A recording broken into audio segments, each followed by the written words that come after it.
ക്രിസ്തുവിൽ സ്നേഹബഹുമാനപ്പെട്ട സിസ്റ്റേഴ്സ്, മാതാപിതാക്കന്മാരെ, സഹോദരി സഹോദരന്മാരെ, അകലങ്ങളിലും ഭവനങ്ങളിലും ആശുപത്രികളിലും ഇരുന്ന് ഈ ദിവ്യബലിയിൽ പങ്കുചേർന്ന് പ്രാർത്ഥിക്കുന്ന എൻ്റെ പ്രിയപ്പെട്ട ദൈവജനമേ, ഈ നല്ല ദിനത്തിൻ്റെ എല്ലാവിധ നന്മകളും പ്രാർത്ഥനകളും സ്നേഹപൂർവം നിങ്ങൾക്ക് നേരുന്നു. ആണ്ടുവട്ടത്തിലെ 33ാമത്തെ ഞായറിലേക്ക് നാം പ്രവേശിച്ചിരിക്കുകയാണ്. ഒരു കാലഘട്ടത്തിൻ്റെ അവസാനത്തെ ഞായറാഴ്ചയാണ്. ആണ്ടുവട്ടത്തിലെ അവസാനത്തെ ഞായറാണ് 33ാമത്തെ ഞായർ. ഇപ്പോൾ സഭയുടെ ആരാധന കലണ്ടർ ക്രമീകരിച്ചിരിക്കുന്നത് ഇപ്രകാരമാണ്. ഈ 33 എന്ന് പറയുന്നത് ക്രിസ്തുവിൻ്റെ ഈ ലോക ജീവിതത്തിൻ്റെ വയസ്സിൻ്റെ ഇതാണ്. 33 വയസ്സ് വരെയാണ് കർത്താവ് ഈ ലോകത്ത് ജീവിച്ചത്. അപ്പോൾ ആണ്ടുവട്ടം 33 ഞായറായി ക്രമീകരിച്ചിരിക്കുന്നത് ഇതിൻ്റെ അടിസ്ഥാനത്തിലാണ്. അടുത്ത ഞായർ ക്രിസ്തുരാജൻ്റെ തിരുനാളായിട്ട് ആഘോഷിക്കുന്നു. ക്രിസ്തു രാജാതിരാജനാണെന്ന് നാം പ്രഘോഷിക്കുന്നു. അതിനെ തുടർന്ന് ആഗമന കാലത്തിലേക്ക്, പുതിയ വർഷത്തിലേക്ക് പ്രവേശിക്കുക. കർത്താവിൻ്റെ വരവിന് വേണ്ടിയുള്ള കാത്തിരിപ്പാണ് ആഗമനകാലം. അത് 4 ഞായറാഴ്ചയായിട്ടാണ് നാം ആഘോഷിക്കുന്നത്. തുടർന്ന് ക്രിസ്മസ് ആണ്. തുടർന്ന് ക്രിസ്മസ് കാലമാണ്. അത് തപസ് കാലം വരെ നീണ്ടു നിൽക്കും. പിന്നെ തപസ് കാലം അത് 7 ആഴ്ച നീണ്ടു നിൽക്കുന്ന ഒരുക്കത്തിൻ്റെ കാലമാണ്. അതിനെ തുടർന്ന് ക്രിസ്തുവിൻ്റെ വിശുദ്ധവാരം എന്നുള്ള രീതിയിലും ക്രിസ്തുവിൻ്റെ ഉയർപ്പിൻ്റെ ആഘോഷങ്ങളുമാണ് തുടർന്നു വരുന്നത്. ഉയർപ്പ് ഞായറിൻ്റെ ആഘോഷങ്ങൾ തുടർന്നു വരുന്ന 7 ഞായറാഴ്ചകൾ പെന്തക്കുസ്ത തിരുനാൾ വരെ നാം ആഘോഷിക്കുന്നു. പെന്തക്കുസ്ത തിരുനാൾ കഴിയുമ്പോൾ വീണ്ടും ആണ്ടുവട്ടത്തിലേക്ക് പ്രവേശിക്കും. അത് 33 ഞായറാഴ്ചകൾ. ഇപ്രകാരമാണ് നമ്മളുടെ ആരാധന കലണ്ടർ എന്നുള്ളത് ആമുഖമായിട്ട് പറഞ്ഞത്. കഴിഞ്ഞ ദിവസം ഒരാൾ ചോദിച്ചതുകൊണ്ട് എന്താ വെച്ചാൽ 33 ആഴ്ച കഴിയുമ്പോൾ കഴിഞ്ഞു ആരാധന കലണ്ടർ. അങ്ങനെയല്ല, ഇപ്രകാരമാണ് ഈ ഒരു വർഷം മുഴുവനും സഭയുടെ ആരാധന കലണ്ടർ അനുസരിച്ച് ക്രമീകരിച്ചിരിക്കുന്നത്. അപ്പോൾ ഇന്ന് നമ്മളുടെ ഒരു ലിറ്റർജിക്കൽ ഇയറിൻ്റെ എൻഡാണ്, അല്ലെങ്കിൽ അവസാനമാണ് ഈ ഒരു ഞായറാഴ്ച. അതിൻ്റെ വലിയൊരു ആഘോഷമാണ് അടുത്ത ഞായറാഴ്ച ക്രിസ്തുരാജൻ്റെ തിരുനാളായിട്ട് ആഘോഷിക്കുന്നത്. അവസാനം എപ്പോഴും ഭയങ്കരമായിട്ടുള്ള ഒരു ക്ലൈമാക്സ് ഒക്കെ എപ്പോഴും ഭീകരത നിറഞ്ഞ ഒരനുഭവമായിരിക്കും നൽകുക. ഏതൊരു ഫിലിം ആകട്ടെ, ഏതൊരു ഇവൻ്റ് ആകട്ടെ, അതിൻ്റെ എൻഡ് പോയിൻ്റ് എപ്പോഴും ഒരു അടിച്ചുപൊളി പരിപാടി എന്നുള്ള രീതിയിലാണ്. അപ്പോൾ സഭയുടെ ലിറ്റർജിക്കൽ കലണ്ടറിൻ്റെ അവസാനം ഒരു അടിച്ചുപൊളി ഞായർ എന്നുള്ള രീതിയിലാണ്. അതുകൊണ്ട് ഇന്നത്തെ വായനകളൊക്കെ കേട്ടില്ലേ, വേണ്ട, സൂര്യൻ ഇരുണ്ടു പോകും, നക്ഷത്രങ്ങൾ ആകാശത്ത് താഴേക്ക് വീഴും, ചന്ദ്രൻ ഇനി പ്രകാശിക്കില്ല. വല്ലാത്ത ഒരു പേടിപ്പെടുത്തുന്ന അവസ്ഥയാണ് വചനം ഇന്ന് നമ്മളുടെ മുന്നിൽ വയ്ക്കുന്നത്. ക്ലൈമാക്സ് ആണ്. ക്ലൈമാക്സ് ആകുമ്പോൾ ഇങ്ങനെയുള്ള സാധനങ്ങളൊക്കെ ഉണ്ടാകണം എന്നുള്ളതാണ്. അപ്പോൾ ഇത് എന്തിൻ്റെ ക്ലൈമാക്സാണ്? പീഡനങ്ങളുടെ ക്ലൈമാക്സിൽ സംഭവിക്കുന്ന കാര്യം. നമ്മെ സഹായിക്കുവാൻ ഒരുവൻ പോലും ഇല്ലാതെ നാം നിലവിട്ട് കരയുമ്പോൾ നമ്മെ സഹായിക്കാൻ മറ്റാരുമില്ലാത്തപ്പോഴും ഒരുവൻ വരും. അതാരാ? നിന്റെ ദൈവം. ആകാശം പിളർന്നും അവൻ കടന്നു വരും എന്നുള്ളതാണ് ഇന്നത്തെ സുവിശേഷം. ഇന്നത്തെ 1ാമത്തെ വായനയിൽ ദാനിയേൽ പ്രവാചകന്റെ പുസ്തകത്തിലും ഇപ്രകാരമുള്ള ഒരു സംഭവത്തിൻ്റെ സാക്ഷ്യമാണ്. പീഡനങ്ങളുടെ കാര്യമാണ്.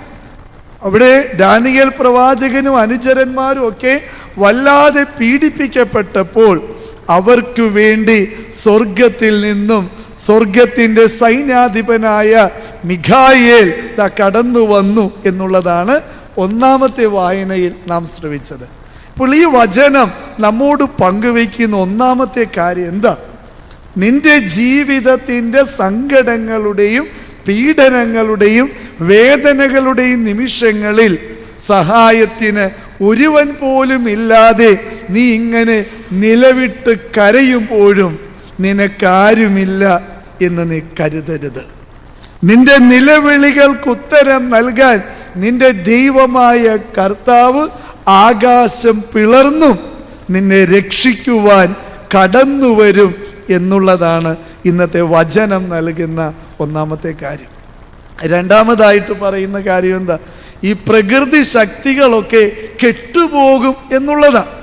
അതൊരു പുതിയ ആരാധനക്രമം നമുക്ക് നൽകിയ. സൂര്യൻ ഇങ്ങനെ ഇരുണ്ടു പോകുന്ന അവസ്ഥ ചിന്തിക്കാൻ പറ്റും. സൂര്യൻ ഇരുണ്ട പിന്നെ ഈ പ്രപഞ്ചം ഇരുട്ടിലായി എന്നർത്ഥം. ഈ വാച്ചൊക്കെ കണ്ടുപിടിക്കുന്നതിന് മുമ്പ്, അല്ലെങ്കിൽ ഈ ദിശ കണ്ടെത്തുന്ന യന്ത്രങ്ങൾ കണ്ടുപിടിക്കുന്നതിന് മുമ്പ് ഈ ആളുകൾ വഴി അറിഞ്ഞത് അല്ലെങ്കിൽ ദിക്ക് നോക്കി കണ്ടുപിടിച്ചിരുന്നത് എന്തിനെ കണ്ടിട്ടാണ്?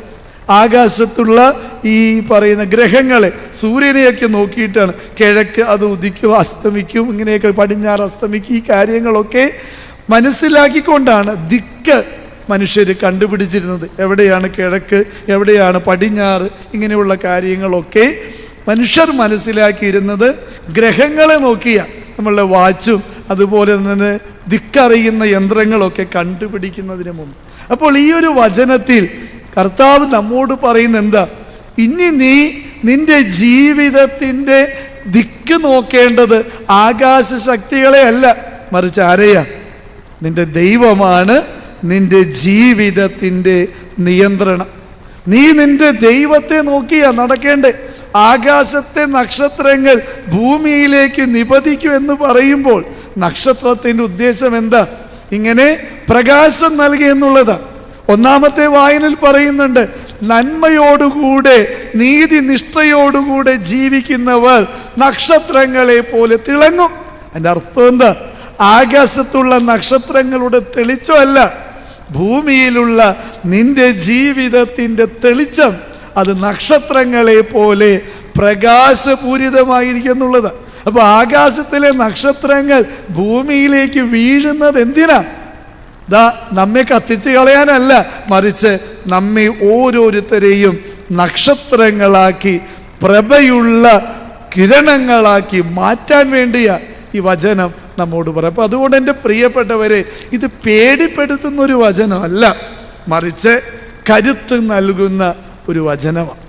നമ്മുടെ ജീവിതത്തിൻ്റെ പ്രശ്നങ്ങളുടെയും സങ്കടങ്ങളുടെയും കഷ്ടപ്പാടുകളുടെയും ദുരിതങ്ങളുടെയും നടുവിൽ വല്ലാതെ അങ്ങ് തനിച്ചായി പോകുമ്പോൾ, സഹായിക്കുവാൻ ഒരുവൻ പോലും ഇല്ലാതെ തളർന്നിരിക്കുമ്പോഴും ഈ വചനം പറയുന്ന എന്താ? നീ തളർന്നിരിക്കേണ്ടവനല്ല, ശിരസുയർത്തി നിൽക്കേണ്ടവനാണ് എന്ന. കഴിഞ്ഞ ദിവസത്തെ വായന കണ്ടില്ലേ? നീ തളർന്നിരുന്നാൽ ശവന്തീനി കഴുകന്മാർ നിന്റെ ചുറ്റും വട്ടമിടാൻ തുടങ്ങും. കാരണം എന്താ? ശവന്തീനി കഴുകന്മാരുടെ ലക്ഷ്യം എന്താ? ചത്തതിനെയൊക്കെ കൊത്തി വലിക്കുക എന്നുള്ളത് തന്നെയാണ്. ശവം എവിടെയോ അവിടെ കഴുകന്മാർ വന്നുകൂടുമെന്ന് വചനം ഓർമ്മപ്പെടുത്തുമ്പോൾ അതിൻ്റെ അർത്ഥം എന്താ? നീ ജീവിച്ചിരിക്കെ തന്നെ മരിച്ചവനെ പോലെ തളർന്നിരിക്കാനും തകർന്നു പോകാനും കാരണമായാൽ പിന്നെ നിന്നെ കൊത്തി വലിക്കാൻ ഒത്തിരി പേരുണ്ടായിരിക്കും. അതുകൊണ്ട് നീ ക്രിസ്തുവിൻ്റെ കരുത്ത് സ്വന്തമാക്കിയവനാണെങ്കിൽ നീ തളർന്നു പോകാനോ തകർന്നിരിക്കാനോ നിനക്ക് അവകാശമില്ല. നീ പിടഞ്ഞെഴുന്നേക്കണം കരുത്തോടുകൂടെ. ആ കരുത്തായിരിക്കണം നമ്മുടെ ബലം. ഇത്തിരി പോകുന്നൊരു കുഞ്ഞ് പേടിപ്പെടുത്തുന്ന രീതിയിൽ ആരെങ്കിലും എന്തെങ്കിലുമൊക്കെ കാണിച്ചാൽ ഓടിച്ചെന്ന് അമ്മയുടെ ഒക്കത്തേക്ക് കയറിയിരിക്കും, അല്ലെങ്കിൽ അമ്മയുടെ കൈ പിടിക്കും. എന്നിട്ട് പേടിപ്പെടുത്തിയ സാഹചര്യത്തെ, വ്യക്തിയെ ഒന്ന് തിരിഞ്ഞൊരു നോട്ടം നോക്കും. നീ ആരടാ എന്നെ പേടിപ്പിക്കാൻ എന്ന രീതിയിൽ. ഈ വചനം നമ്മോട് പറഞ്ഞത് അത് തന്നെയാ.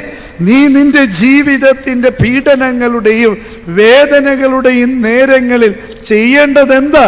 കരുത്ത് നൽകുന്ന കർത്താവിനെ മുറുകെ പിടിക്കുക എന്നുള്ളതാണ്. നീ ആരുടെ കരം പിടിച്ചിരിക്കുന്നുവോ അവൻ്റെ കരുത്ത നിന്റെ ബലം. ഒരപ്പൻ്റെ കരം പിടിക്കുമ്പോൾ, ഒരമ്മയുടെ ഒക്കത്ത് കയറിയിരിക്കുമ്പോൾ ഇത്തിരി പോന്ന കൊച്ചിൻ്റെ ബലം അപ്പൻ്റെ അമ്മയുടെ ബലമായിട്ട് മാറുന്നുവെങ്കിൽ, നീ നിന്റെ കർത്താവിൻ്റെ കരം പിടിച്ച് ജീവിത പ്രശ്നങ്ങളെ അഭിമുഖീകരിക്കാൻ തയ്യാറായാൽ പിന്നെ നിന്റെ ബലം അത് നിൻ്റേതല്ല, നീ കരം പിടിച്ചിരിക്കുന്ന നിന്റെ കർത്താവിൻ്റെ ബലമാണ് എന്നറിയുക. അതുകൊണ്ട് വചനത്തിൽ പറയുന്നത് അവൻ വരുന്നത് എന്തിനു വേണ്ടിയാ? എല്ലാ ദിക്കുകളിൽ നിന്നും എല്ലാ ദിക്കും, ആകാശത്തിൻ്റെ അതിർത്തികൾ വരെ പറയുന്നു. ഭൂമിയുടെ അതിർത്തികൾ മുതൽ ആകാശത്തിൻ്റെ അതിർത്തികൾ വരെ എല്ലാവരെയും അവൻ ഒരുമിപ്പിച്ചു കൂട്ടും. എന്തിനാ? അവൻ്റെ ഈ കരുത്ത് നൽകാൻ. ഇപ്രകാരം അവൻ ഒരുമിപ്പിച്ച് കൂട്ടുന്ന കൃപയുടെ ഇടം അത് ഈ അൽത്താരയാ. എൻ്റെ പ്രിയപ്പെട്ടവരെ, നമ്മൾ ഓരോരുത്തരും പലയിടങ്ങളിൽ നിന്നും പല ഭവനങ്ങളിൽ നിന്നും ഇവിടെ ഒന്നിച്ചു കൂടിയിട്ടുണ്ടെങ്കിൽ ഇത് അവൻ്റെ തെരഞ്ഞെടുപ്പാ. നമ്മൾ ഇവിടെ ആയിരിക്കുന്നത് എന്തിനാ? ഈ കരുത്ത് കിട്ടാനും ആ കരുത്തുമായി അതിജീവനത്തിൻ്റെ ഈ ലോകത്തിലേക്ക് കടന്നു ചെല്ലുവാനും വേണ്ടി തന്നെയാ. അതുകൊണ്ട് ആ തെരഞ്ഞെടുക്കപ്പെട്ടവർക്ക് ലഭിച്ചിരിക്കുന്ന കരുത്തിൻ്റെ ഭോജ്യമാണ്, ഭക്ഷണമാണ് ദിവ്യകാരുണ്യം എന്നുള്ളത് ഈ വചനം പറയുന്നു. അപ്പോൾ അവൻ്റെ വരവിന് വേണ്ടി പീഡകളുടെ മുന്നിൽ ഇങ്ങനെ ഇരിക്കുന്ന മക്കൾക്ക് അവൻ നൽകുന്ന കരുത്ത ദിവ്യകാരുണ്യ അപ്പം, പരിശുദ്ധ കുർബാന. ഈ കരുത്ത് നമ്മെ കുറെ കൂടി ബലമുള്ളവരാക്കി മാറ്റട്ടെ. ഈ ലോക ജീവിതത്തിൻ്റെ പ്രശ്നങ്ങളുടെ നടുവിൽ തളരാതെ തകരാതെ മുന്നേറാൻ നമ്മെ വഴി നടത്തുന്ന ശക്തിയായി, തിരുപാധേയമായി ഈ ദിവ്യകാരുണ്യം മാറട്ടെ. നമുക്ക് ചുറ്റും വട്ടമിട്ട് പറക്കുന്ന കഴുകന്മാർ അപ്രത്യക്ഷമാവും. എപ്പോഴാ? തളർന്നു കിടന്ന അവസ്ഥയിൽ നിന്നും നമ്മൾ ഒന്ന് എഴുന്നേൽക്കാൻ തയ്യാറായാൽ, ശിരസുയർത്താൻ തയ്യാറായാൽ പിന്നെ കഴുകന്മാരെ ഒന്നും അവിടെ കാണില്ല. നാം ചെയ്യേണ്ടത് എന്താ? അവൻ്റെ കരം പിടിച്ചാൽ പിന്നെ നമുക്ക് എഴുന്നേൽക്കാൻ എളുപ്പമാണ്. നിലയില്ലാ കയത്തിലേക്ക് ആഴ്ന്നു പോയ പത്രോസ് കർത്താവിൻ്റെ നേരെ ഒന്ന് കൈ നീട്ടിയപ്പോൾ അവനെ കർത്താവ് പിടിച്ചെഴുന്നേൽപ്പിച്ചുവെങ്കിൽ എൻ്റെ പ്രിയപ്പെട്ടവരെ, ജീവിതത്തിൻ്റെ നിലയില്ലാ കയങ്ങളിൽ വല്ലാതെ താഴ്ന്നു പോകുന്ന നമ്മുടെ ജീവിതങ്ങൾ അവിടെ താഴ്ന്ന് നശിച്ചു പോകേണ്ടതല്ല. കർത്താവേ രക്ഷിക്കണമേ എന്നൊന്ന് നിലവിളിക്കാൻ പറ്റിയാൽ, കരം നീട്ടാൻ പറ്റിയാൽ, ആകാശം പിളർന്നും നിന്റെ ദൈവമായ കർത്താവ് കടന്നു വരും. തൻ്റെ കരം നീട്ടി നമ്മെ അവിടെ നിന്ന് ബലപ്പെടുത്തും. തന്നെ മുറിച്ചു വിളമ്പുന്ന ദിവ്യകാരുണ്യ അപ്പം നൽകി നമ്മെ ഓരോരുത്തരെയും കൃപയുടെ വെളിച്ചത്തിൻ്റെ മക്കളാക്കി മാറ്റും.